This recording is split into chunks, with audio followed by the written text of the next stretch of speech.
Ahora tenemos que dar vuelta a la página porque tenemos que hablar de otro tema que también está enrabado con las tradiciones y algo muy nuestro. Un aniversario porque en 1936 nacía Alfredo Zitarrosa. Hoy estamos recibiendo a Ramiro Sanchís, escritor de este libro que aborda no al Alfredo Zitarrosa, si bien sí lo hace, es inevitable, un disco, y un disco muy particular, Guitarra Negra. Ramiro, bienvenido. Bueno, muchas gracias. La contractura me está matando. ¿Por qué te parece que dejemos lo uruguayo de lado Dejemos por un momento? la queja uruguaya de lado, Ramiro. Pero es un poco eso, como bien dijiste, me interesaba la figura de Zitarrosa, me interesaba la voz de Zitarrosa, pero sobre todo en relación a pensar en qué es lo uruguayo. O sea, cuál es esa historia que nos contamos a nosotros y nosotras mismos de qué significa ser uruguayo, ¿no? Que a cierto nivel sí es esta cosa que también decías recién, esta falsa o no tan falsa humildad, esta perfil bajo, todo eso y la queja, como estábamos hablando. Pero creo que hay una cosa ahí muy interesante, ¿no? Que es cómo se produce eso, cuándo empezamos a pensar que los uruguayos somos así. Y bueno, en su momento el libro es de 2019, pero yo lo empecé a escribir a fines de 2018. Una de las cosas que se me habían como aparecido para pensar era cuáles son los libros, las novelas, los ensayos, cuáles son los discos, cuáles son las películas, porque no, que de algún modo concentran esa cualidad de lo uruguayo, ¿no? Y se vuelven no solo un reflejo de eso, sino como una especie de transmisión o irradiación, por decirlo así, de la cual también tomamos ese espíritu uruguayo, ¿no? Y bueno, quería escribir, por ejemplo, sobre Brindis por Pierrot, de Jaime Ross, ya estaba tomada en la colección discos, y mi siguiente opción, también prevista desde hacía tiempo, era, por supuesto, Zitarrosa en general, pero Guitarra Negra en particular. ¿Por qué Guitarra Negra en particular? Bueno, me parece que hay una serie de condiciones que, por un lado, tienen que ver con la biografía de Zitarrosa. Él está en el exilio, está pensando en hacer esta suerte de imagen de un Uruguay perdido, ¿verdad? O sea, viene la dictadura y se aniquila por completo ese viejo Uruguay, ¿ah? Pensando, bueno, ¿qué vendrá después? Él vuelve, etc. Pero más allá de eso, esta imagen del Uruguay, ¿no? Que es la que en muchas partes de la letra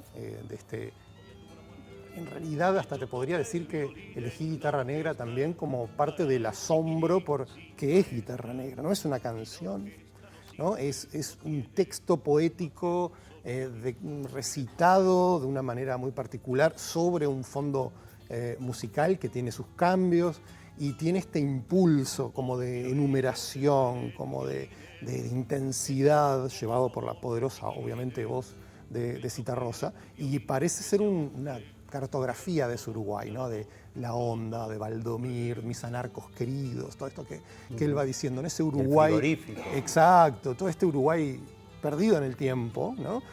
Hay una figura retórica que es el hablar de dónde están, ¿no? O sea, poemas que se preguntan dónde están, bueno, los viejos carnavales, las viejas murgas. Es casi un brindis por Pierrot. Por eso tenía esas dos, ¿no? O del murguista, no se olvide. Totalmente, o sea, dónde está la gran muñeca que ya no trilla, etc. Todo eso me parecía que tenía mucho que ver con hacer este listado cultural, digámoslo, artístico, de cosas que están muy cerca de esa alma o espíritu uruguayo, ¿no? Y nos transmiten no solo valores en un sentido moral o como queramos verlo, sino estéticamente también.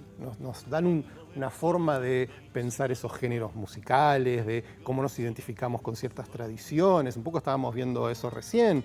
Y todo eso me pareció que estaba muy claro, presente, con una gran intensidad y una gran potencia en Guitarra Negra, y por eso al escribir el libro intenté un poco pensarlo en esos términos.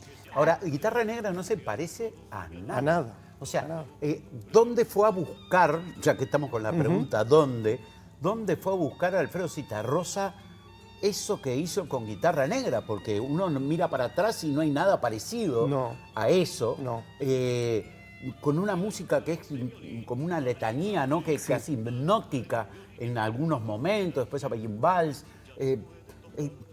¿A dónde fue para generar y crear eso? Hay como un misterio, vamos a llamarlo así, ¿no? Misterio en el sentido de algo que te produce las ganas de desentrañar. Creo que primero que nada, hay una tradición poética. Zitarrosa, un gran lector, un hombre sumamente culto, que bebe de distintas tradiciones ya literarias, vamos a llamar.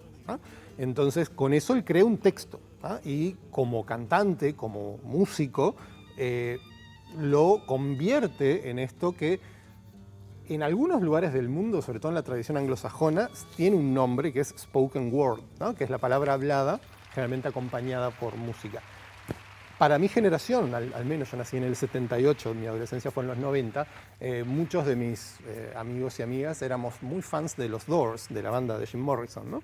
Y es interesante, y lo menciono un poco en el libro, como el último disco que se hace, ya muerto Jim Morrison, con sus grabaciones, es un disco de spoken word, es un disco similar en ese sentido a Guitarra Negra, porque son los poemas que había grabado Jim Morrison poco antes de morir, a los que la banda The Doors, los músicos, le ponen un fondo musical. Entonces hay como una tradición de eso, ¿no? Esa idea de el poeta que se acompaña o es acompañado por músicos, y no porque esté cantando como un trovador o como etcétera, sino porque la palabra y la música o el sonido entablan una suerte de diálogo.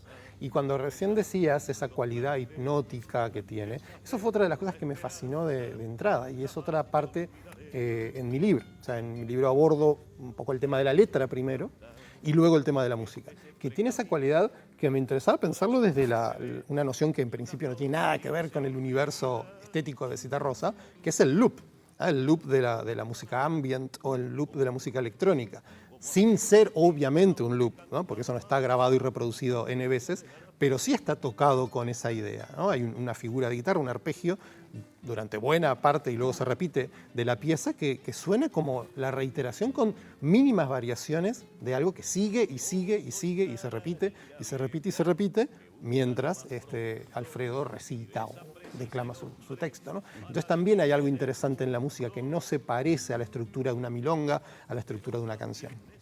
Cuando uno lee Guitarra Negra, más allá de que uno obviamente sabe de qué está hablando, a qué hacer referencia, pienso en alguien que quizás esté lejos de conocer nuestras tradiciones o lejos de conocer lo que es el Uruguay propiamente dicho. ¿Puede tener una cercanía acerca de lo que somos? Mira, te puedo contestar incluso con una experiencia muy, muy loca que me pasó. Más o menos cuando salió este libro, yo publiqué una novela en Bogotá, en Colombia. Una novela, no tiene nada que ver con esto, ¿no? Es una novela incluso de ciencia ficción, ¿no?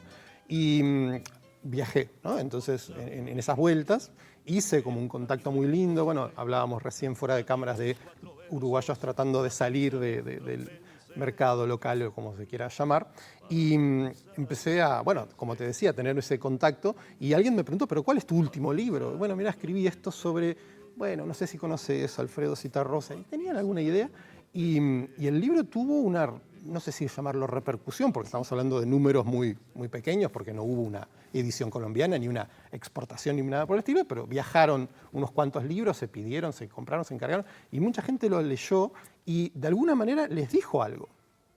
Yo no sabía qué podía. Para mí era un libro profundo, es un libro profundamente uruguayo en el sentido de que su tema es ese, da por sentado un montón de cosas. Si hablo de Valle o hablo de, no sé, Saravia o hablo de lo que sea, estoy hablando de cosas que los uruguayos damos por sentado. Es muy difícil tener que explicar eso.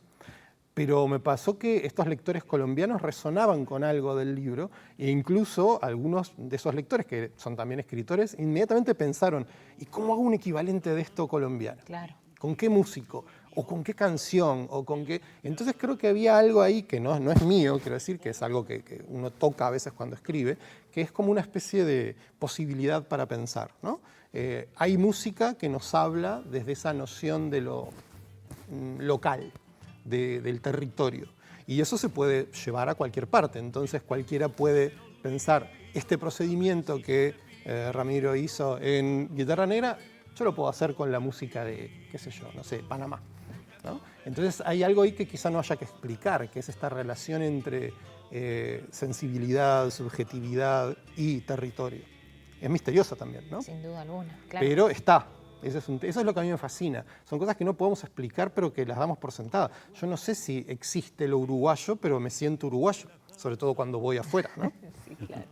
Ramiro, muchísimas gracias por estar con Gracias a nosotros. ustedes. ¿Dónde se puede encontrar Cualquier este libro? librería tiene sus años, pero debe andar por ahí circulando todavía, así que se puede pedir en De una cualquier maravillosa lado. colección discos de Sí, fundamental. donde diferentes periodistas o comunicadores o personas especializadas abordan un disco Por de libro. una banda o un artista emblemático de nuestro país. Exactamente.